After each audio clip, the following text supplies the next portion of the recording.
Hey, it's Sandra. Welcome to another episode of Asexualise, My Sexual Life. This is the place to be for education about asexuality, all things asexual. I share my asexual life journey in order to help you in yours. So subscribe and hit that bell icon right now. So if you didn't already know, I'm actually in a long distance relationship now in the UK. So I'm asexual, heteromantic asexual, and my guy is heterosexual, but okay with not having sex. And still being in a monogamous relationship. So I feel very fortunate and lucky in that respect. He lives in London and I live in Exeter in the UK.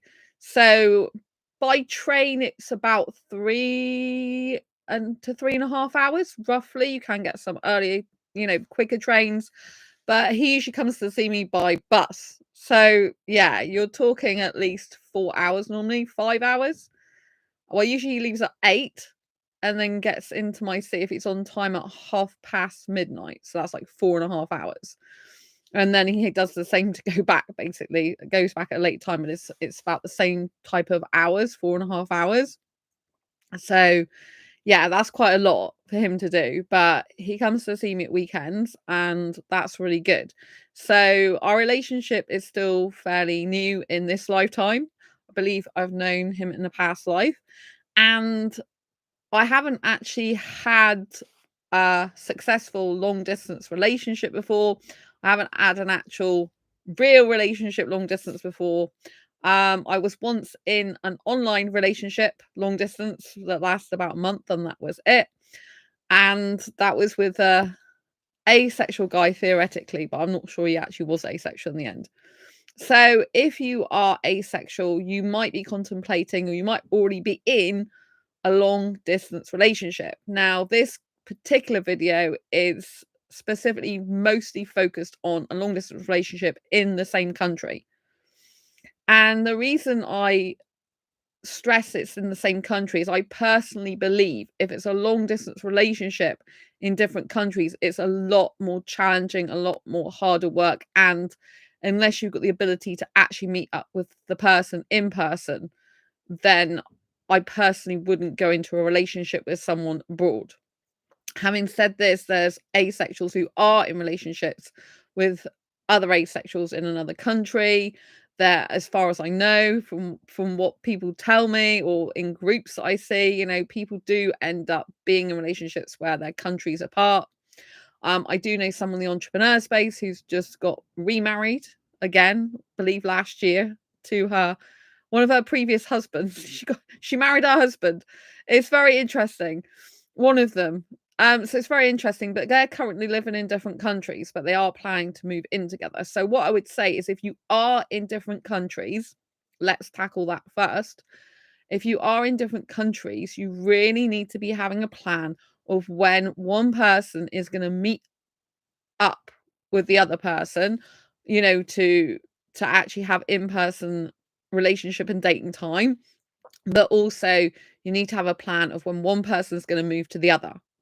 Now, if you have got no plan in place and neither of you can afford to move to the other person's country, then it's going to end usually in heartbreak and tears where you're going to have to split up.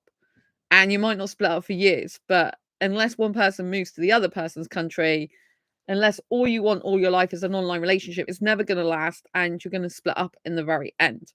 And it's going to be very heartbreaking and painful. In any long distance relationship, usually the end goal is to either live near each other or in the same home as each other. Some long distance relationships might be easier to do over a prolonged period of time if they are in the same country, because if you're in the same country, then you can usually spend some time together each week or every other week. If you are in completely different countries, it can be months before you even see that person in person. And people online can be a different persona to what they are in reality when you spend physical time with them. So I have to say the time I spend in person with my guy is even better than the time I spend with him online. So I personally feel in a long distance relationship, there has to be a lot of communication constantly every day, usually throughout the day, so that you can understand what's going on in each other's lives, even if you're not physically there with the person, because no one is a mind reader. And unless that person is like sharing parts of their day with you and vice versa, you don't really understand what's going on in the person's life. So it's hard to feel a part of their life. It's hard to feel connected unless you maintain and sustain consistent, persistent communication every single day. That person should be in your life. It should be normal and natural to want to message the person every single day. Now, me and my guy usually video call every single day. He was used to doing that actually in a past relationship last year before he met me. He was used to video calling the person he previously was in an online relationship with, like, for 8 or 9 months. So he's used to video calling. He likes video calling. He thinks it's better than message in general. And so I'm really happy with that because I do love messages from him. I love voice calls from him, which I think you should also incorporate. I think you should incorporate a range of the senses. I think it's very important to have visual, auditory, and text stimulation because this helps to stimulate the senses, and it helps to create a more close environment where you can hear the person, you can see the person, you can feel the person through the text and the words. So having all this sensory input on a daily basis can help you feel loved, cherished, special, and adored. It can help you feel closer to the person. It can help you feel more connected to the person. And it can help you to see into their world how they really are on a day-to-day basis with other people. Absolutely. So, hello, nice to see you in chat. So, it's really important that you understand that a long distance relationship is hard. Any relationship is hard work. So it's not easy. That's why lots of people don't have successful relationships. It's easy to get into relationship or relationships, but it's harder to maintain and sustain them consistently and persistently over a long period of time and in a healthy way. So when you're communicating with that person, obviously in messages, sometimes things can get misconstrued. Sometimes things can happen that are misunderstandings. And also you can end up like not being able to message that much if you're really busy, or maybe something's missing. Like, because I'm a hyper romantic asexual, then I like constant romance, like every single day. So if my guy's messaging me, but he hasn't included some romantic thing in there, then it doesn't feel as good as if he includes like some romantic thing whilst he's messaging me. Because when he messages me something and then he includes like I love you or a heart or something like that, that's really romantic. It makes me feel closer to him. It makes me feel like we're talking less clinically and less like business people and more like lovey-dovey close people. So I think the language you use in text messaging is very important. I think if you're in a relationship, especially a romantic relationship, you need to be adding emojis in there and avatars showing your love and appreciation for the person, thanking them for being in your life, and also voice noting the person saying this. You need to verbalize appreciation. That's something a lot of people don't do in relationships. They just think, oh, I'm grateful to have this person, or maybe not. But if they're a good person, you think, I'm grateful to have this person, but they don't really say it. So it's really important to make the person feel special and loved and adored. And it's important to put emojis in throughout what you're saying, um, because when you spread emojis in there, like love emojis, heart emojis, it just makes a person like, keeps a person connected to your heart. You don't want the person just connected to like your mind and what you're saying. You want the person connected to your heart. And the more they're connected to your heart, the more you keep the relationship alive, the more you keep the connection alive, the more you keep feeling good feelings between each other. Because of the distance in physical terms, you have to lessen the distance between your hearts and soul and your mind and all the other aspects. So you have to bring yourself and the other person closer together all the time to compensate, if you like, for the distance in physical miles, meters, thousands of miles away from each other, right? The more that you can communicate effectively, and you know, if you're romantically at the same time, and blend them together, it's better. My guy's into business, I'm into business, so sometimes he gets so enthusiastic about talking to me about business, and I love that about him because I'm really into business, and I'm a girl that kind of gets asexually turned on by a guy talking about websites and coding and business and finances, because I'm an entrepreneur as well. I'm known as the Asexual Entrepreneur on my Make Money Make Cash channel. Make sure you're subscribed to that one as well. I interview other entrepreneurs on there as well. So, you know, because I'm into that mentality, when he talks to me about it, I love it because his eyes light up and he's super, super into it. Sometimes he doesn't realize that I've got my own entrepreneurial journey and my business journey, and I already know some, not all, of what he's talking about. So sometimes he talks to me as though I know nothing.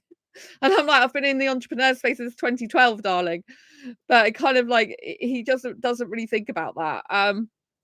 So it's just amazing that he's like that, because his eyes light up. So when someone's talking about something they're enthusiastic about, even if it's not the relationship, it still can make you feel very good towards a person, because when someone talks about what they're interested in, their whole face lights up, their persona lights up, and it's very attractive. It's very attractive. So when you are talking to your partner on a video call, for example, make sure you express yourself, your full expression of what you love, what you enjoy, what makes you happy, what lights you up, what turns you on, whatever you want to say. But make sure that you're also incorporating them into your life, into the conversation as well, so that they can get a balance between what you are doing in your life, what they're doing in their life, and also the romantic feelings between you. Let's see what's in chat. What stocks is he invested in? I don't personally get involved in that. I know he is invested in that, but I do not get involved in it. So that's his business. He just likes talking to me about it. I think that INTC has a lot of upside. Oh, long distance relationship. What? There's some initials in it. A lot of upsides plus great plans for the future. Oh, right. You're talking about investment. INTC, I think that says. I'm trying to read it fast.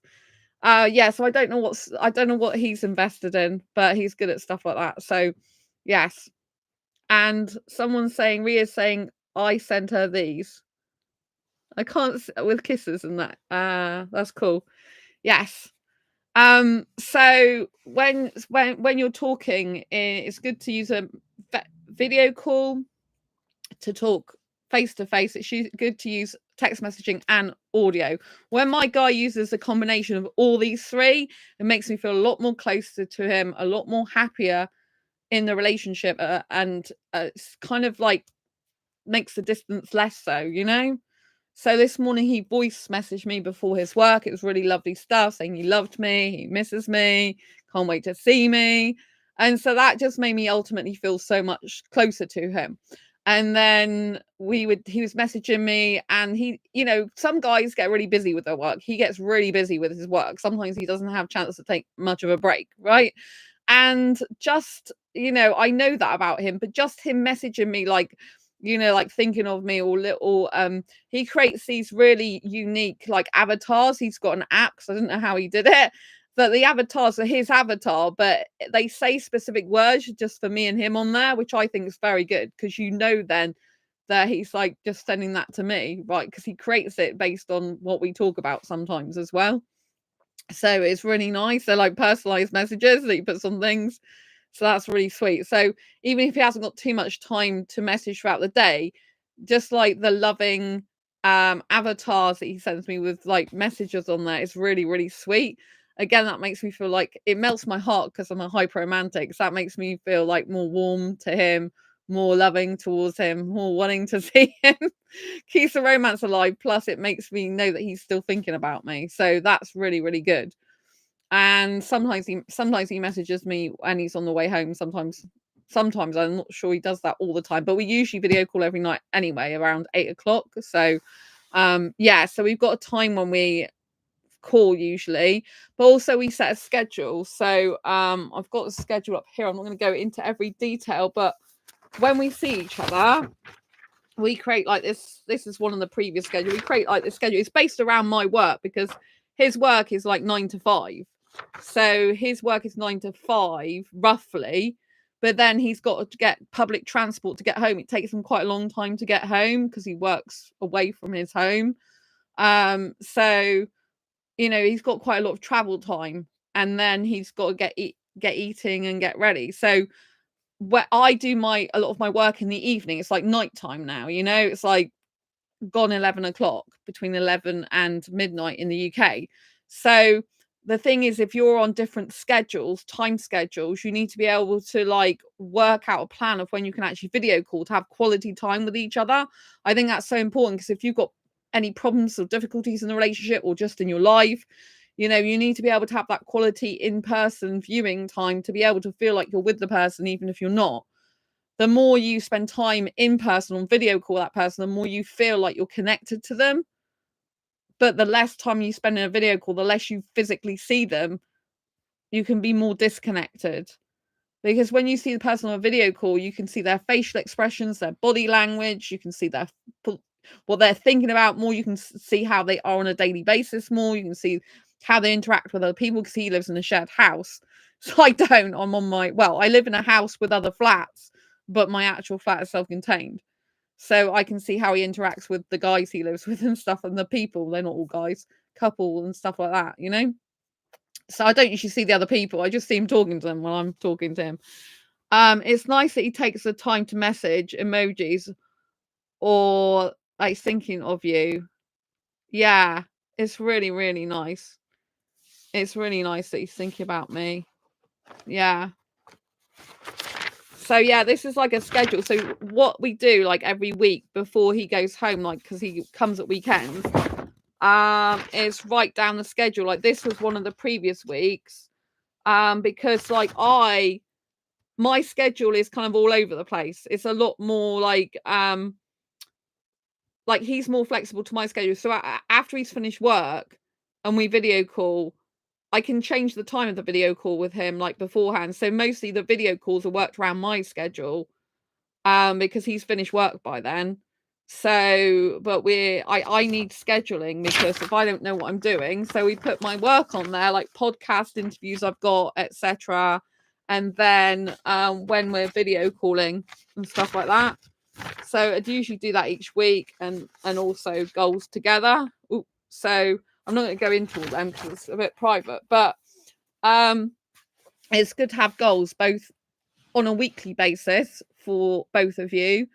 So he'll write that down, and then I'll keep that, and then he'll take a copy of that on his phone. So we've got the schedule together, so we know when we're seeing each other to have quality time together, and also plans of what's happening in the long term. So I like goals. Ha ha, football. Yeah. Well, yes. I'm not into sport personally, but it's good to have goals. You need to have relationship goals. So you need to have goals both short term and long term, and also you need to know what the ideal scenario is for you both the long term.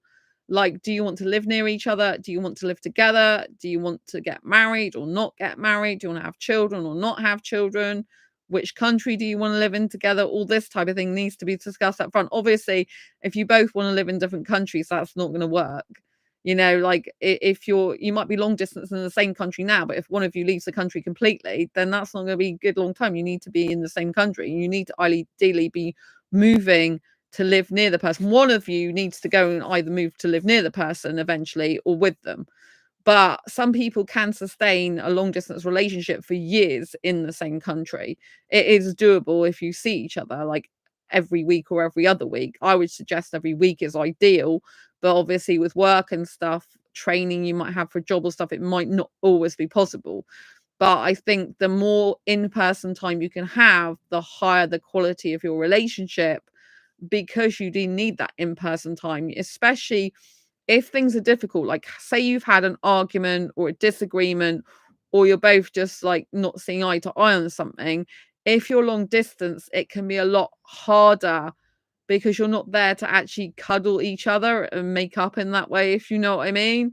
So and if you're trying to work around each other's schedules, it can be a bit harder. It can feel like more disconnected from the other person, and it can be more difficult. So every relationship has problems. Every relationship has disagreements, difficulties, and stuff like that.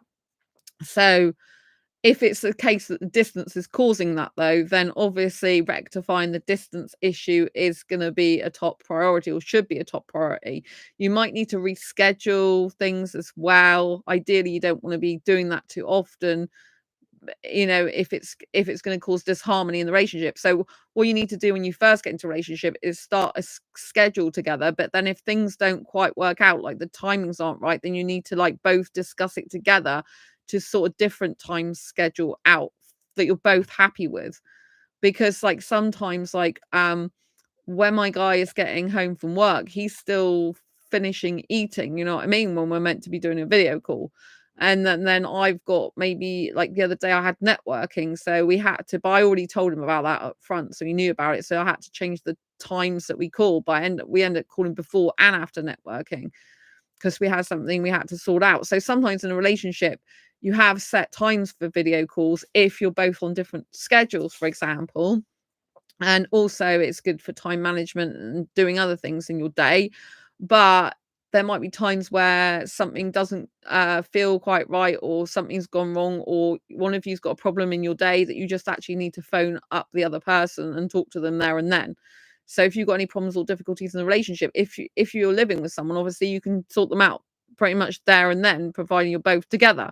But if you're long distance, you can't really do that very easily. So you have to make sure sometimes you just get on the message, or you get on a video call or voice call and sort the issues or problems out before they escalate and become much worse. And then you both feel really bad, because distance, physical distance, and then feeling distant from the other person as well is like real double trouble. So it really, I would say, hurts a lot more, because you're not physically close to the person, so it feels like they're going away from you, or you're disconnected from them.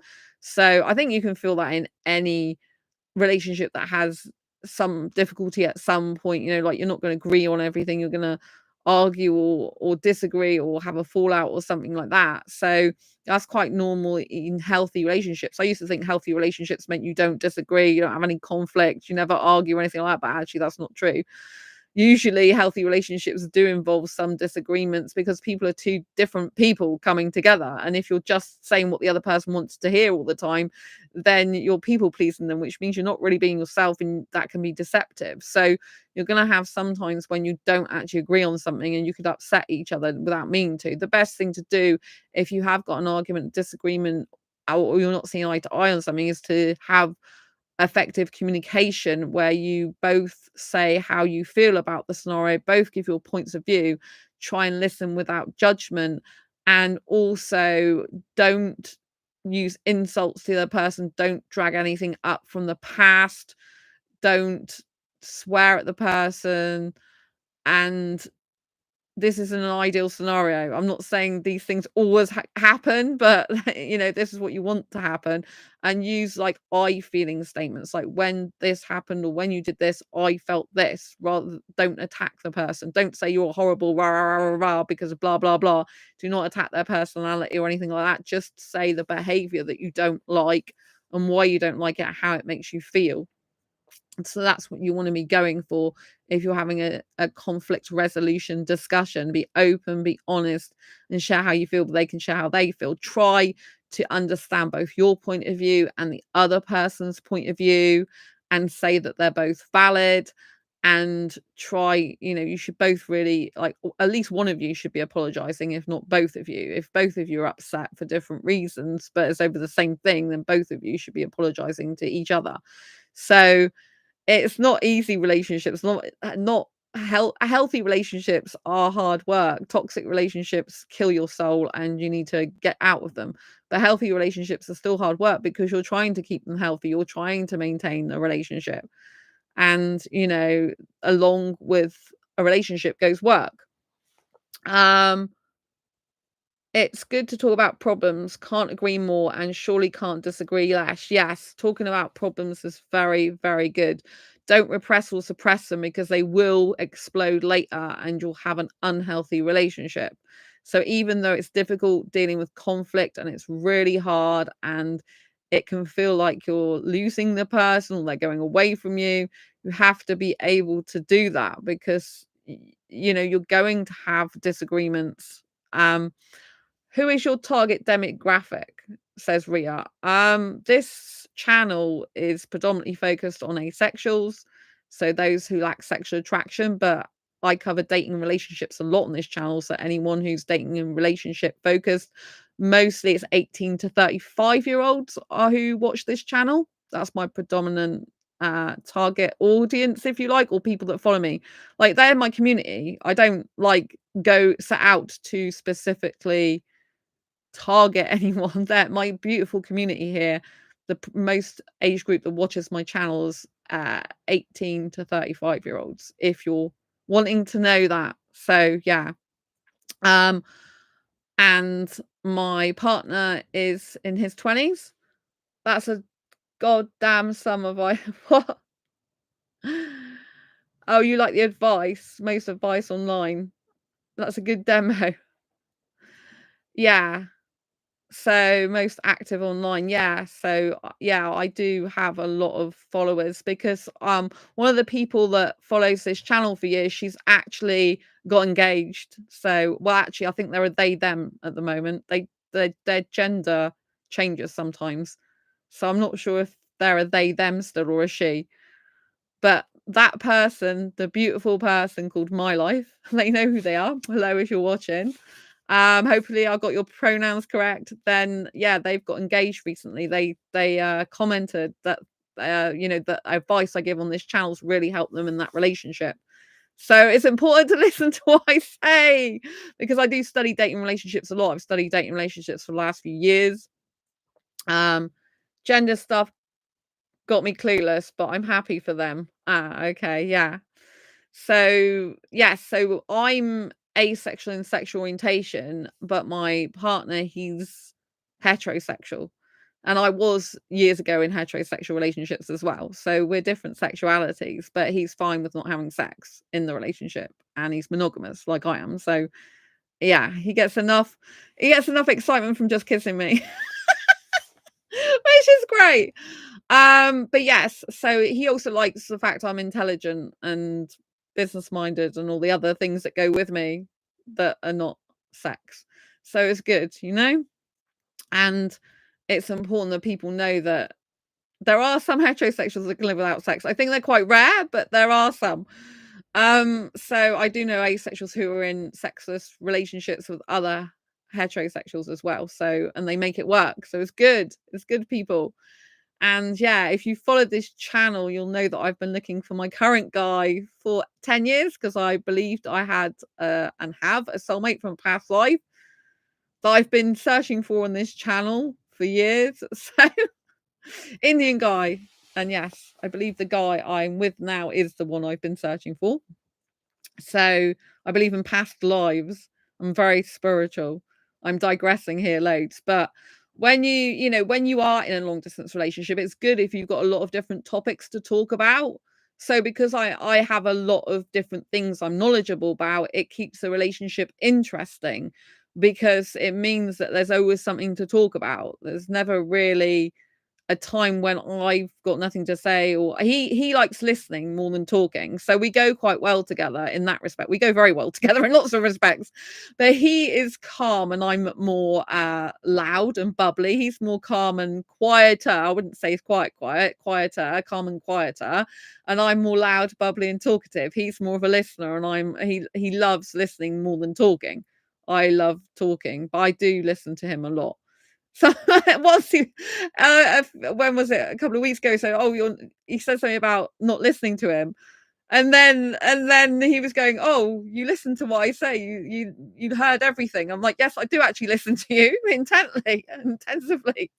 And so I do have because just because I do this channel does not mean to say I know everything, and does not mean to say I can't improve myself. So in the relationship with him, I have the objective of improving myself, improving my communication skills with him in the relationship, improving myself in a relationship with him. So just because I do this channel doesn't mean to say I can't grow myself. The more I grow myself, the more I learn stuff, the more I can help you on this channel to grow yourself and become a better communicator and better in a relationship. So for me, it's just a win-win. I think that people who think they know everything are very egotistical and they're not healthy in a relationship. In order to be healthy in a relationship with anyone, you need to drop your ego and realize you don't know everything. You're not the best at everything. Even if you have a lot more knowledge, I have more experience of relationships than he does, but then I have a lot more bad baggage, if you like, than he does, because I've got past relationships that weren't good. He doesn't have, he has one relationship that wasn't good. I have lots of relationships in my past that wasn't good. So, you know, him being like inexperienced in relationships is good for me in some ways because he doesn't have all that issues that I have in my past, you know? But also, obviously, with him being less experienced, there's different things that he's not used to. But he was in a relationship last year, so he's used to being in a relationship, but it was online, not in person. I'm his first love in person, which is great. I love that. Being his first love in person. You know, that he's actually in a relationship with. So yeah, I'm really glad about that. So when you are managing the relationship, make sure that when you do have quality time together, you are spending a time doing a variety of things as well. So obviously you know, if you're into kissing, I'm super into kissing and physical affection. So I cannot be in a relationship where the guy's in a completely different country. To me, it would never work because I need kissing, I need cuddling, I need physical affection. He likes that as well. So it's very important that if you're doing that, that when you come together, you do have that physical time together. If you're sensual, asexual, you know, you like touching and stuff, that's very important as well. But you also need to have some intellectual stimulation time if you get intellectual attraction, for example. So work out what attractions you have. If you watch my 8 asexual attraction series, you'll know there's lots of different types of attractions you can have which aren't to do with sexual. You know, like romantic, aesthetic, spiritual, creative, intelligent. So whatever your type of attraction is or attractions are for the other person, you need to be trying to work on those, you know, when you're away from the person, in messages and voice messages and in video calls, but also when you're together. So for example, if you're both creative, you might want to do some creative class together.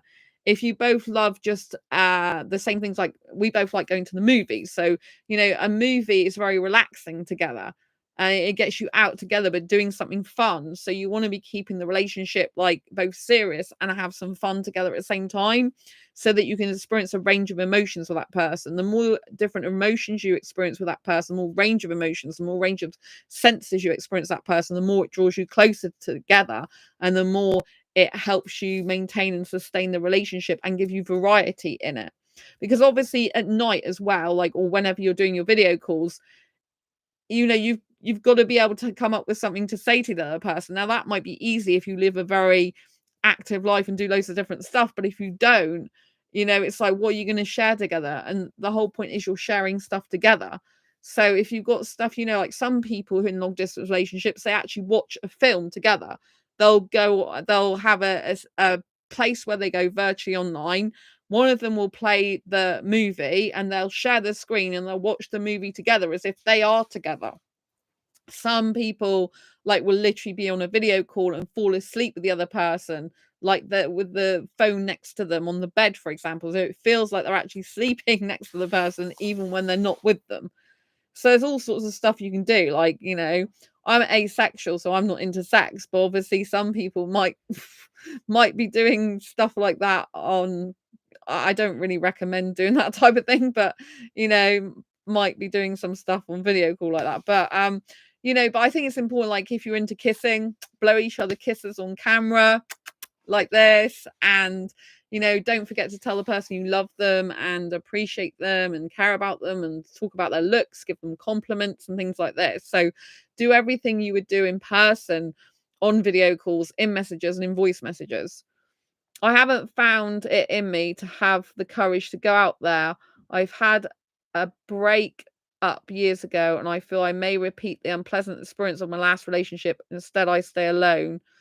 I mean, that's really difficult.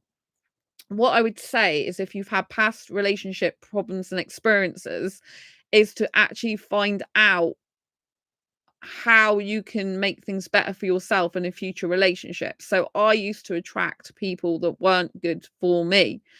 And partly it was because of my past with my childhood. So lots of people have childhood trauma that then causes problems in future relationships. It can mean that if you were treated badly as a child in some way, then you can also, so let's say you had neglect in childhood, you can end up repeating that pattern and getting neglected in a future relationship because you don't value your worth enough to walk away from the person. So it's really important that you do a lot of work on yourself if you've been in past relationships to understand where your traumas come from and your triggers come from in order to build your self-confidence up, your self-esteem up, and to recognize the signs of abusers and narcissists. I've done some videos on narcissists on this channel, but I did a pattern changing course years ago in 2013, which was with a company called Stop Abuse for Everyone.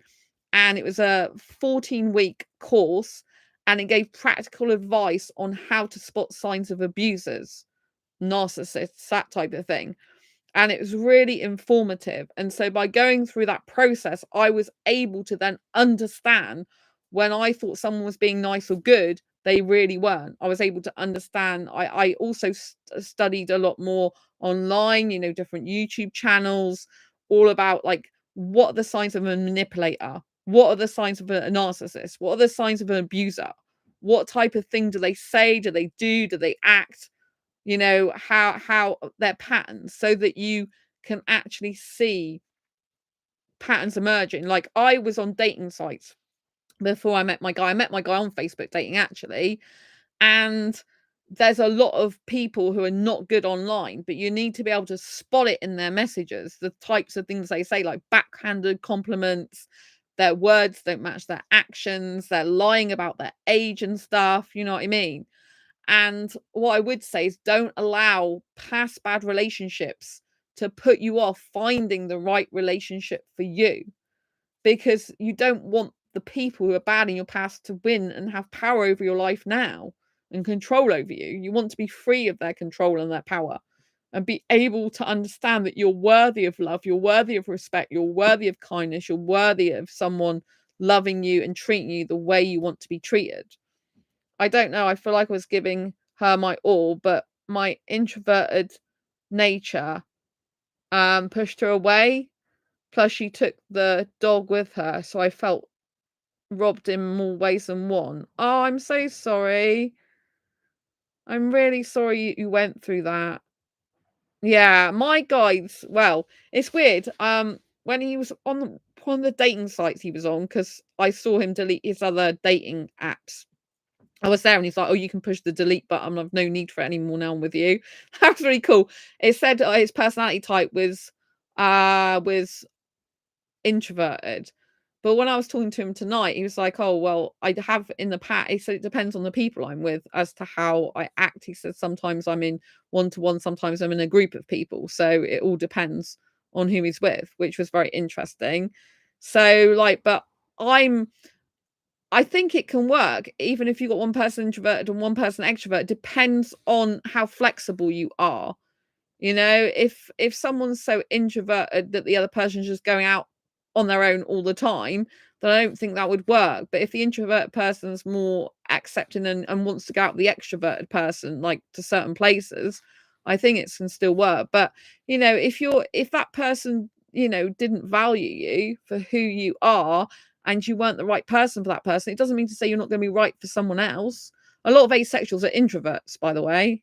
Ria, preach. I love that. A lot of asexuals. I'm an extrovert, a rare extrovert, hyper romantic, hyper kisser asexual.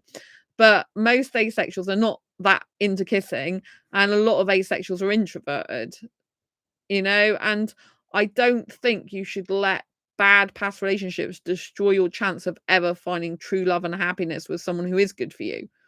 It's not easy to find a good person. Really not easy. There's a lot of people online that aren't good out there. But the ones that are better or good shine through a lot more because you can easily spot them. Well, you can more easily spot them, because they kind of like different. You feel more comfortable and relaxed around them. Their pictures aren't like Playboy pictures. They're more down to earth. So Yeah. But I think in a long distance relationship, it is harder. But most asexuals are not likely to find someone suitable for them in their city. So if you are a minority sexual orientation that asexuals are, then you're going to usually have to travel to be in a relationship or move, because like the likelihood of finding a suitable person for you and as a minority sexual orientation is very remote, right? But even other people, so that are heterosexual, for example, some heterosexuals are searching for absolute ages in the same area for the person they want to be with, and they've got just a small demographic. And it's like, you need to expand that demographic. You need to think about moving, relocating, traveling, because, if you've been doing the same thing over and over again, you keep getting the same results. I actually found my guy on Facebook dating. He didn't find me. I approached him. And he said it was a good job because his miles were about 25 miles within a radius of 25 miles of London. He would have never seen me. I had mine on at least 100 miles or more.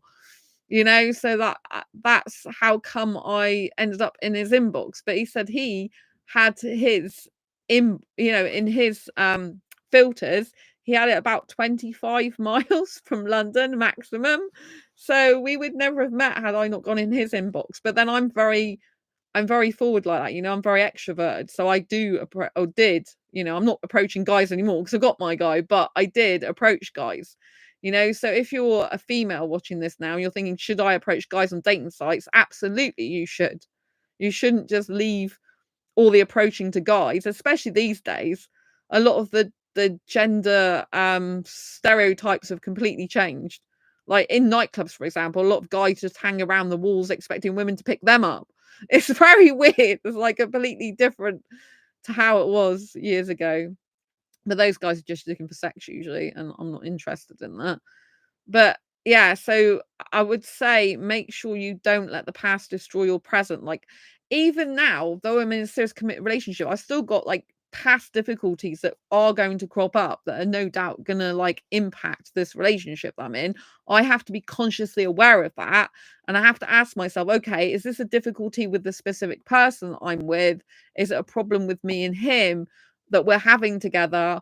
Or is this actually something from my past that is influencing what I'm saying right now or feeling or thinking in this relationship? So you've got to be very self-aware if you go into another relationship and you have had past difficult relationships. You'll be very self-aware as to what was the difficulties in the past relationships. How did that make you feel? How did you act and behave? And how did that person act and behave? Because when you're in a serious, committed, loving relationship, you're going to get triggered.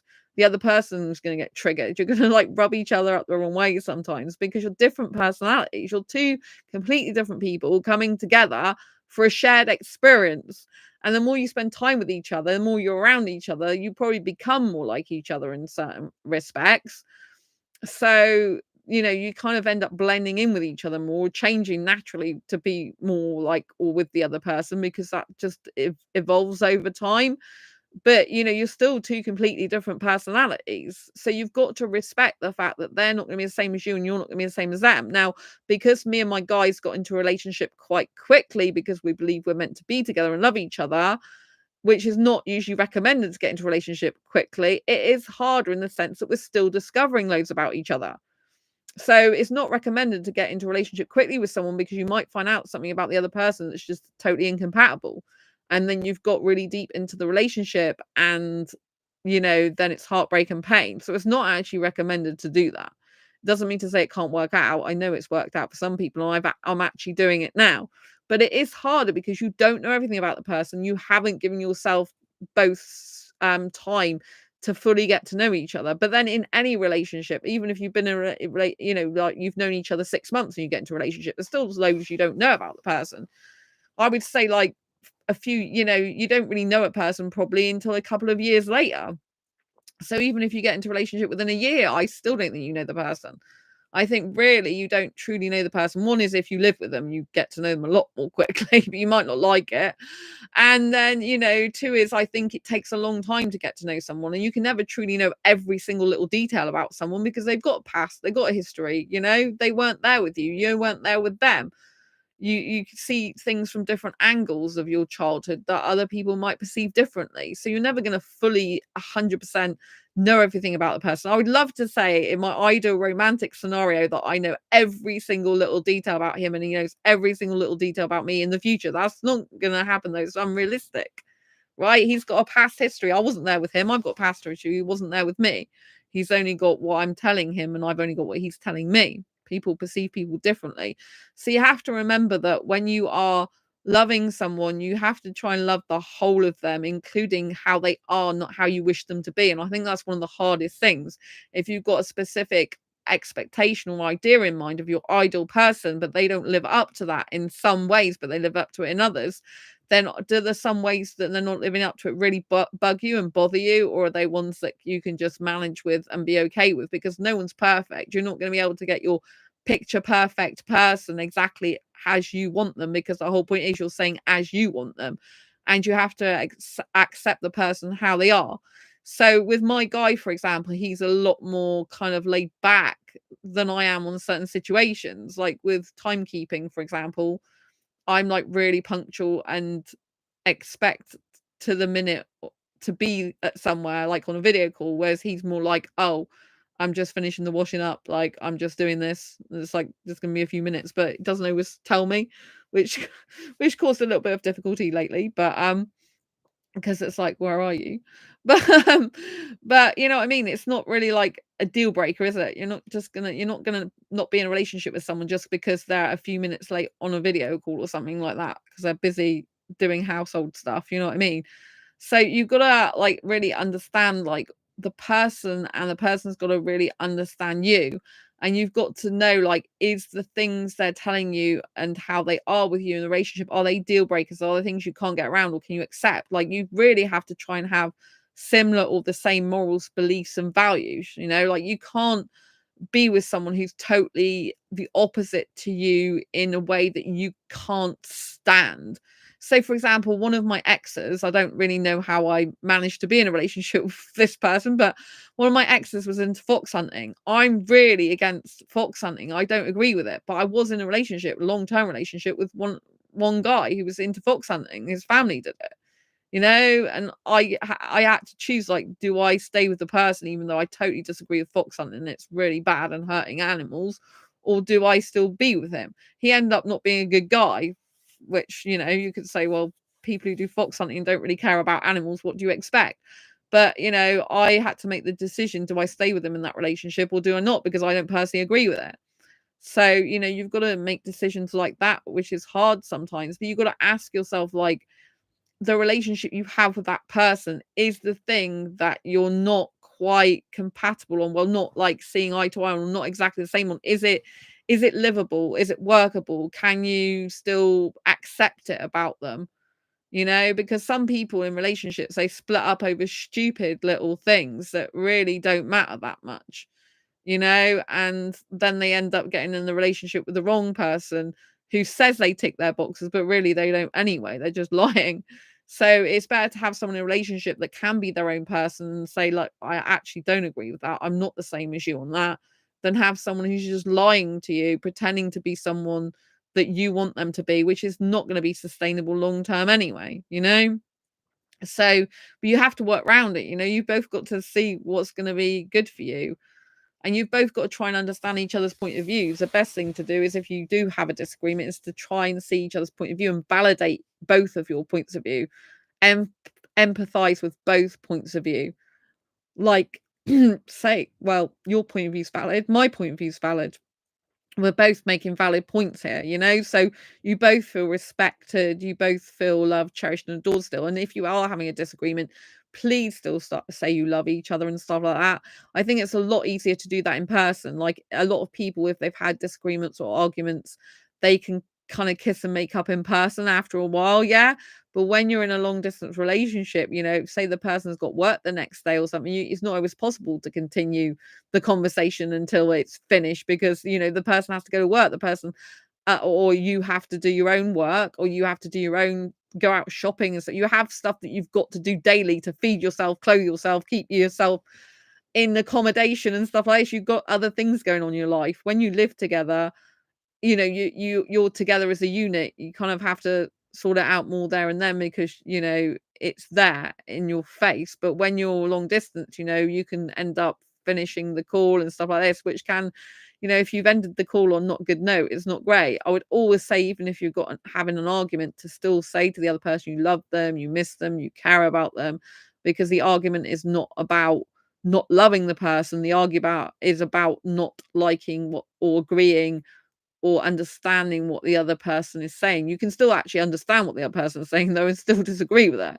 So, please be aware of this. Always express that you love, you care, and you miss the person, even if you're having disagreements. Otherwise, it can just cause a huge rift, and you can feel like you're completely drifting apart. And it feels like you're disconnected, and it can, some people could end up ending the relationship then, if they feel like they're unloved, that the person doesn't care about them anymore just because they're having an argument. Right? People do have arguments. It doesn't mean to say that they don't care and love each other. It just means to say they're not seeing eye to eye on something.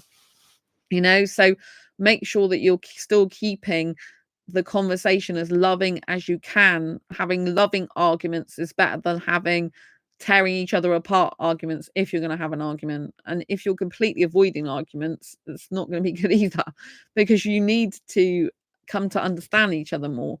And sometimes arguments actually help understanding, even though they're seen as a negative thing. They can also be positive if you overcome the difficulties together, and it draws you closer together. So when people get divorced, usually it's because of lack of communication skills, but not just the lack of any communication skills. Lack of effective communication skills is usually a lot of the time why people end up divorced. And part of that is not being able to resolve conflicts. Conflict resolution is usually the number one thing you need to be able to do in a relationship to sustain it over a lot of years. If you can't have good conflict resolution skills, or learn those skills together, then your relationship is less likely to last. So you have to have open, honest, I feel this, I feel that communication, as well as being able to overcome difficulties together. And it's not always easy, because people want to see things from their own point of view, not the other person's point of view. Like, this is a right way of doing things. This is my point of view. This is what goes. You know what I mean? Because people get stubborn and they can only see their own point of view, but both points of view can be valid. So bear that in mind. Two people coming together, especially if you're different backgrounds, different cultures. I'm British, he's Indian. Like in India, some people are a lot more laid back and relaxed about timing. In British culture, we're a lot more like punctual. You've got to be on time, reliable. Be there, accountable, reliable, on time. And some Indians, for example, they turn up late to each other's homes and stuff, seeing friends. It's like no big deal to them. It's normal. So, if you've got cultural differences, ethnic background differences, religious differences, they need to be discussed and explored with each other, and help the other person to understand the other person, their culture, their background, how their family system works. I come from an only child family, so there's just me, my parents, right? There's no brothers or sisters. Whereas my other half, he's got a sister, and he's got loads of aunties, uncles, cousins, like tons of people in his family. I do have still an auntie, and I do still have uncles. Oh, two aunties, sorry, and some uncles and some cousins, but they're not really active in my life. You know what I mean? It's just me and my parents, really.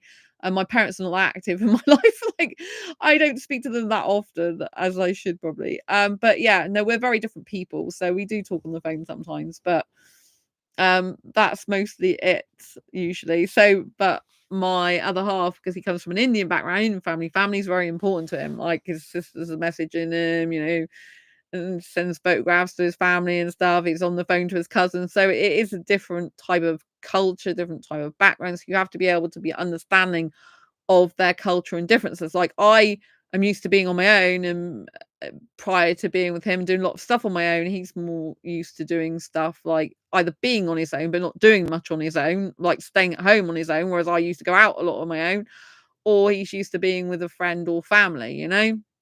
So it's different ways of doing things, different ways of being. So when you're in a long distance relationship, try and keep finding out about each other, kind of explore the other person's life, explore the other person's background, get to know how they work, get to know about what work they do, what they like about their work, how their day's been. Make sure you're checking in with them to see how they feel in the relationship as well.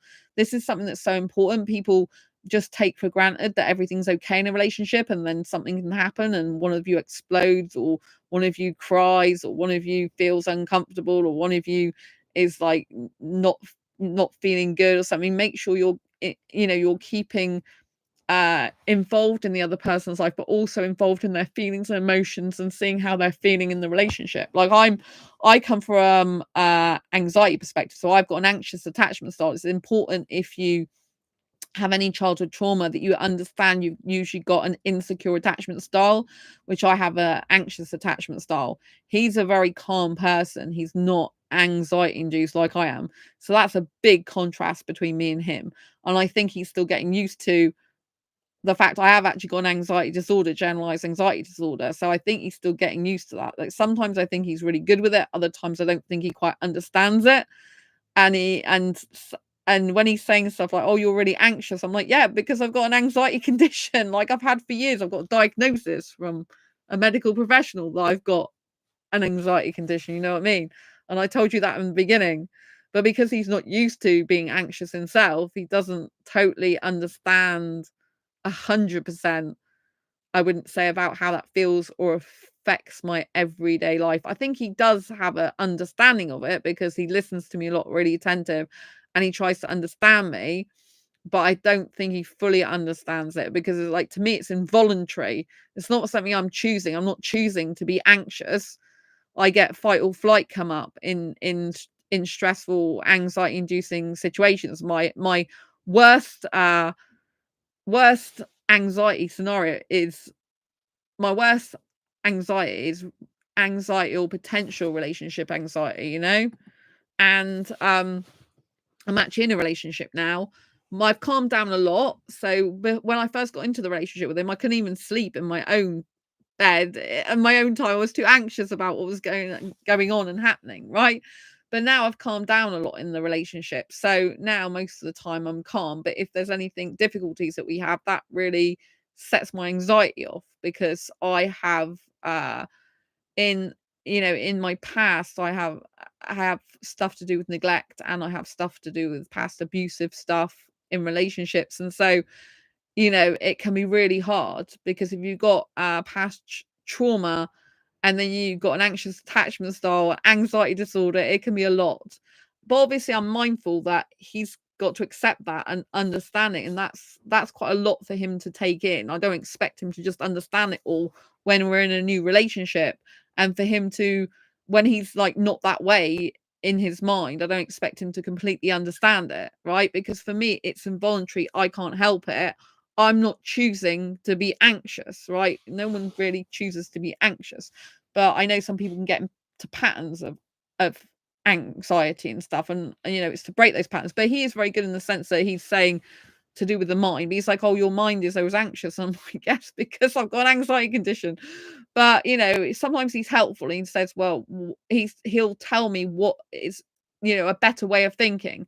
And I don't I don't try and stop him doing that. I want to help myself and be as good as possible in the relationship for him with me. So when you're in a relationship with someone, you have to keep working on yourself as well as working on the relationship with the other person. You can't think, "Oh, I'm just the best, I know it all, and whatever I say goes." No, I've still got constant work to do on myself. Having a insecure attachment style and having past childhood trauma means you're constantly working on yourself. The work never stops, unfortunately. People don't tell you this.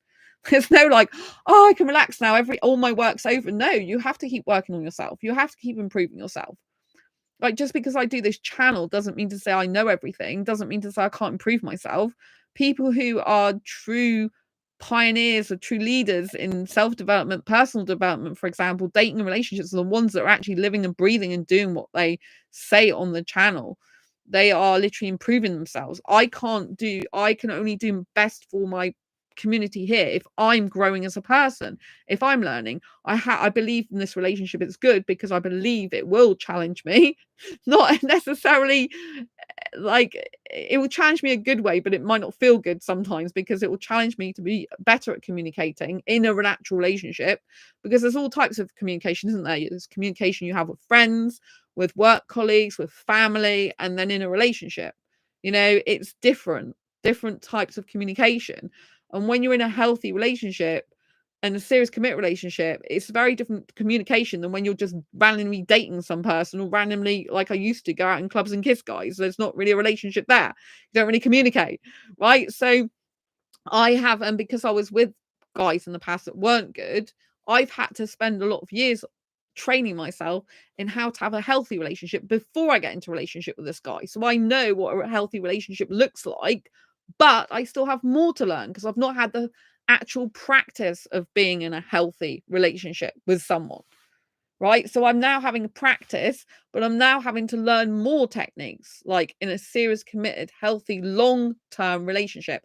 How do I make sure that I'm able to communicate effectively with in conflict resolution and stuff like that? Because I have got a voice that I can, if I'm angry, I can rate, my tone of voice can go up a bit, and my other half is a lot more calmer. So I have to be consciously aware that, hey, your voice tone is going up. You need to lower it, Sandra. You need to practice lowering it, because I'm naturally a loud, bubbly person anyway, which he's different to me in that respect. So if I'm naturally loud and bubbly, if I'm getting really angry with something, my tone of voice goes even louder. So it can sound like I'm shouting. And sometimes one time I'm like, oh my God, I seem like I'm shouting, but I'm not even meaning to shout. I'm just like, my voice tone is going up because it's automatically loud anyway. So that's something I'm working on. I've got to be consciously aware. And he'll say something to me. I was like, your voice is going up. Like, it doesn't sound good. It sounds like you're shouting. I'm like, oh, I'm sorry. And I've got to work on that myself, right? So I'm not perfect. I have imperfections that I need to work on. But being a serious, committed, healthy relationship means you're going to better yourself. You're going to become a better person for yourself and for others. A person who is actually explaining to you, like, your behavior or something you say or your tone of voice isn't good, is a good person, because they're not telling you everything you want to hear. You don't want to be in a relationship with someone who's just telling you everything's fine and you're perfect and everything about you, because you've got nowhere to grow then. And a lot of the time they're just people pleasing you. And people pleasers, eventually, they're like, that's not healthy in a relationship. You need someone who will tell you, like, this behavior is not acceptable. The way you speak is not acceptable, or I don't like it, or it's disrespectful, or it's rude. You need a person who will tell you the truth. You've got to tell them the truth, and they got to tell you the truth. But you need to say, when you do this, your tone of voice is like higher, it makes me feel disrespected. Or when you're late, it makes me feel like you don't value my time. When you said so and so, or when you were looking away from the camera, I felt like I was being ignored. When you're looking away from the camera, I feel like you're disinterested in what I have to say. These types of things. So you need to say what the behavior is. Don't attack the person, because you don't want any personal attacks. Personal attacks just lead to toxic relationships. So always address the behavior, not the actual person. And if you do forgive someone for something, they have to allow you the time to forgive them properly, not just expect them to forgive you or you to forgive them straight away, because there's just like grief goes in stages. Sometimes whatever the hurt and pain they caused you that you're having to forgive them for, or want to forgive them for, it can take a while. Just because someone says sorry doesn't mean to say you can forgive them straight away, because it might still be causing you hurt and pain, and they need to understand that. But if you have forgiven someone for something, then you have to not bring that up again, because otherwise, say you've forgiven them for 5 things, they do something that you think is wrong, then you bring the other 5 things up again. You're just piling more and more stuff on, which they're going to resent you for, and they're just going to think in the end that they're no good for you, or you're no good for them, and it's going to get toxic. So once you've forgiven, you have to, like, move on from that thing. It's hard. I'm very good at practicing forgiveness in this relationship, I would say. I've had to do that sometimes already, but then I've also imperfect, and I need to improve, like, my tone of voice, for example, that I'm still working on. So you've both got things that you're working on. You should always be working on things to improve your relationship. Like, it's good if you can find good advice, dating relationships, and you can take the video or blog or post or whatever it is, and you can share it with your partner and say, hey, I think we're having some difficulties, or we are having difficulties. I saw this article online, this relationship dating site or whatever, or counseling, psychology site. And I think if we both read it, it can help us in the relationship. So you can use outside things like blogs, videos, training courses to help you in the relationship to grow together. You could do that at the same time together online or when you see each other, but make sure you still keep lightness in there, love and positive emotions. I need to move my legs. Sorry. So, you know what I mean? Make sure that when you're in the relationship, you're keeping positive emotions. So if you've got a lot of negativity coming up between you, you still need to keep implementing positive emotions as much as possible, because when you've got distance between you, you can't just kiss and make up. That's one of the hardest things I think about long distance relationship, is you can't just be there physically with the other person to give them a cuddle when things go wrong. When they're upset, you can't hold them in your arms until you see each other next. But make sure you always have date nights planned, or video calls planned, video dates planned. Make sure you always know roughly when each other's going to contact the other person again. You have to have a degree of like allowing the other person to just be themselves and message you when they can, but you also need to have quality time allocated together, whatever feels good to you both. It personally feels good for me to see the person each day as much as possible, although Friday is usually when they're traveling to see me, so I don't necessarily see them on a video call if they're traveling, if you know what I mean. Because they're traveling in the evening to get to me, although last time they did video call me when they're on the bus, which was really nice. I really appreciated that. So yeah, I think it's important to have as much quality time together as possible, and to love each other as much as possible. So make sure you're always saying loving, caring, kind things as much as possible, because you want to be keeping the other person feeling good about the relationship. Your job in a relationship is to make the other person feel special, loved, cherished, adored as much as possible, and to have their own best interests at heart. Plus, you have to have your own interests at heart as well as theirs. Sometimes that's really difficult, but you have to be looking out for the other person. Like, is this in their best interest? Is this going to be good for them? Not just your own best interest, but you still got to care about yourself and have self-love. That's very important, in self-worth, because they're going to respect you more for having that, right? But always make sure that you are thinking about the other person as well, not just yourself, because you're a couple, you're a team, you're in this together, you're a unit, right? What affects one person usually affects the other, because if you're empathetic together and you care about each other, one person's pain is the other person's pain. You don't want them to be going through pain because it causes you pain, because you feel their pain, right? So you want to be good for each other. You want to be healthy for each other as much as possible. You want to be loving for each other as much as possible, right? So make sure that you're voice noting, video calling, messaging, communicating as much as possible, but you communicate in a way that's effective, that makes a person still feel loved and cherished and adored, whilst getting your point across. Make sure you're keeping them in the know about what's happening. So if you're going to see a friend, just say, look, I've arranged to see a friend on such and such a day, but don't start planning to see friends or do things when you've already said you're going to video call with them. You'd have to like say, look, you'd have to, if you're gonna change plans, like make sure you're doing it in advance, like say, oh, next week I'm seeing this person, or next week I'm doing that. So we usually have a schedule 1 week in advance, so we know what we're doing, because my timetable can change of my work. I can be on a podcast interview one day, on a video call with a coaching client another day. I can be, like doing a different podcast another day. I can be working on my book. So loads of different stuff going on in my life. So you have to make sure that you're working out each other's schedules. You have to make sure that you are caring about each other's work. Don't forget, you need to value their time as much as you value your own. That's one of the things I see in a relationship that becomes unbalanced if you're not careful. You have to know that, whatever gender you're in a relationship with, their work's not more important than yours, or vice versa. You both have contributions to your work you need to make, and to the world at large. Like, don't put each other as a competition against the other person either. That's not healthy, right? You need to be working together as a team. It's teamwork, loving each other, being with each other, spending time with each other, caring with each other. Anyway, I hope you found this video useful, helpful, insightful. If you have, please give this video a thumbs up. Don't forget to subscribe if you haven't already, and hit the bell icon so you never miss an episode.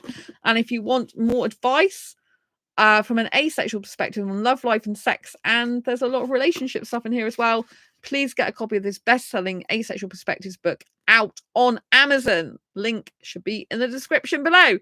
And take care. I'll see you soon. Next video live stream. Lots of love. And any questions and comments, please post them below. Bye. Thanks for being in chat.